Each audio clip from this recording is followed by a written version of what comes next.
Here's a fun twist on a classic Tex-Mex dish that will have your mouth watering: sweet potato nachos. This dish is unique because instead of tortilla chips for our nachos, we're going to use fresh sweet potatoes cut into strips. You want to cut your strips thin to make it crispy, and you want them to be about 1/4 of an inch to 1/2 inch thick, like this.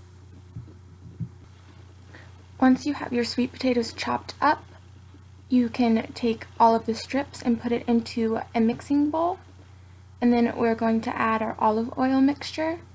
Once it's all in there, you shake it up really well to evenly coat the sweet potatoes with the olive oil.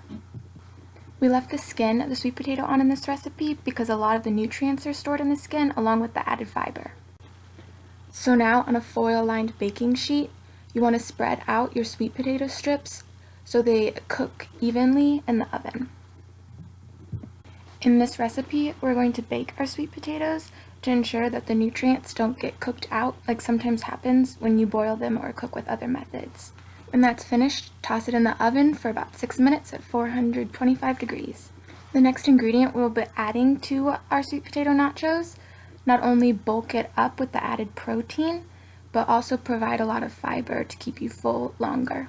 Once you've piled on your black beans, stick it back in the oven for another 6 minutes. What's also great about this pair of ingredients is that the vitamin C in the sweet potato actually helps you absorb the iron in the black beans better.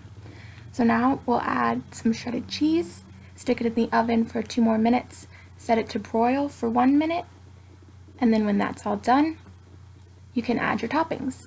If you're using fresh corn on the cob, I love to microwave mine for about 2 minutes to cook it. It saves time and lessens the amount of pots to clean, which is always a plus. Another topping option is cherry tomatoes, and you can throw those on there. When that's done, you can go ahead and add 1/2 of an avocado.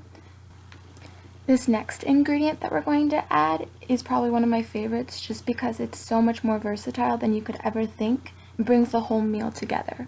In this recipe, the yogurt is being subbed for sour cream, but it can also be subbed for cream cheese, butter and oil and baked goods, as mayonnaise, heavy cream or milk, and even used as a dip for fruits and veggies. Our next ingredient is our 1/4 cup of green onions, so you can go ahead and spread that on top if you'd like. And that's all there is to it. This meal is so easy and so fast, and it looks really delicious because of all the beautiful colors coming together. The colors of your foods can help you in determining if you're getting a wide variety of nutrients in your meal. So thank you, nature, for making it easy to have a balanced diet. I hope this video was helpful. Now let's get to eating.